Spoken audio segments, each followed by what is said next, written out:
भगवान शिव और पार्वती कभी कभी पहाड़ से उतर करके मैदान में भी आ जाते थे। इसी क्रम में वे कैलाश से एक बार काशी आए। काशी में भगवान शिव पूर्व की ओर दिशा करके प्रातः काल में बैठे थे। पीछे से माँ पार्वती आई और भगवान शिव की दोनों आंखें अपने हथेलियों से बंद कर दी। जैसे ही भगवान शिव की दोनों आंखें बंद हुई, पूरी सृष्टि में अंधकार छा गया। तब भगवान ने अपना तीसरा नेत्र खोला और उससे पूरी सृष्टि प्रकाशित हुई। परंतु उस तीसरे नेत्र का तेज और गर्मी इतनी थी कि इससे माता पार्वती को पसीना हो गया, और जब उसका पसीना नीचे गिरा तो उससे एक पुत्र उत्पन्न हुआ। उसका नाम अंधकार में पैदा हुआ था, इसलिए अंधक रखा गया।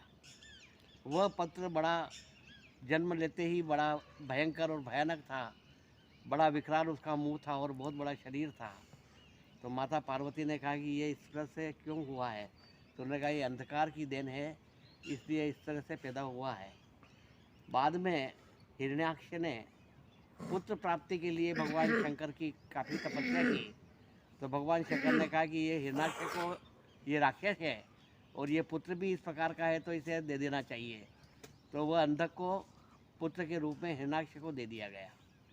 अब वह राक्षस कुल में पला बड़ा हुआ, और राक्षसों के ही पूरे सब गुण जब उसमें आए, तब उसने अपने बाहुबल से पूरी सृष्टि के ऊपर विजय प्राप्त कर ली और सातों द्वीपों पर अधिकार कर लिया, और इंद्र का सिंहासन तक भी उसने छीन लिया। और काफ़ी उसने अपने पूरी सृष्टि में साम्राज्य का विस्तार किया। जब वह चक्रवर्ती सम्राट बन गया तो उसने तपस्या की ब्रह्मा जी की, और ब्रह्मा जी से वरदान प्राप्त किया। तो उन्होंने कहा कि मैं अमर हो जाऊं, किसी के द्वारा मरा नहीं जाऊं। तो ब्रह्मा जी ने कहा अमर होने का वरदान तो मैं नहीं दे सकता हूं। तो उन्होंने कहा अच्छा ठीक है, मुझे एक ऐसा वरदान दे दो कि यदि मैं अपनी माँ की तरफ वासना भरी दृष्टि से देखूं तो मेरी मृत्यु हो सकती है, इसके अलावा मेरी मृत्यु नहीं हो सकती। और जब मेरी माँ है ही नहीं, क्योंकि हिरणाक्ष की पत्नी थी नहीं, तो उसे तपस्या से प्राप्त हुआ था अंधक। तो उसने कहा जब माँ ही नहीं है तो मैं देखूँ ही कैसे और मरूँ ही कैसे? तो ब्रह्मा जी ने वरदान दे दिया। उसके बाद में अंधक के मन में विचार आया कि अब मैं चक्रवर्ती सम्राट बन गया, तो अब मुझे विवाह करना चाहिए। अब मैं विवाह उससे करूँगा जो दुनिया की पृथ्वी की सबसे सुंदर कन्या हो, औरत हो। तो उसने पूरा पता लगाया, तो उसे पता लगा कि पर्वतराज हिमालय, इसकी पुत्री जो पार्वती है, वह इस दुनिया की सबसे सुंदर स्त्री है। तो वह पार्वती के पास में गया और उसे प्रणय निवेदन किया और कहा कि मैं तुमसे विवाह करना चाहता हूँ।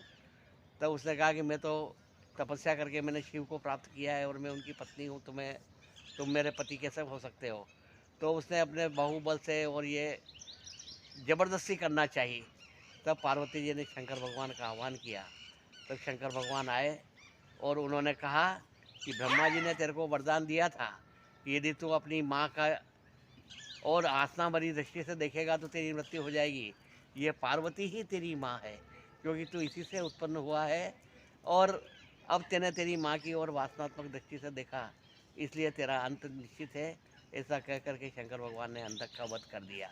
तो यह इस प्रकार की कथा शिव महापुराण में आई है। शिव महापुराण के कथावाचक इधर उधर की बातें करके और शिव महापुराण में जो कथाएं हैं उनका वर्णन तो नहीं करते हैं, और इस प्रकार से यह जो भरमा करके और अन्य प्रकार से शिव महापुराण के नाम पर जो कथाएं करते हैं वे उचित नहीं हैं। शिव महापुराण का अध्ययन करके उसके अंदर जो कथाएं हैं वे ही कथा में करनी चाहिए।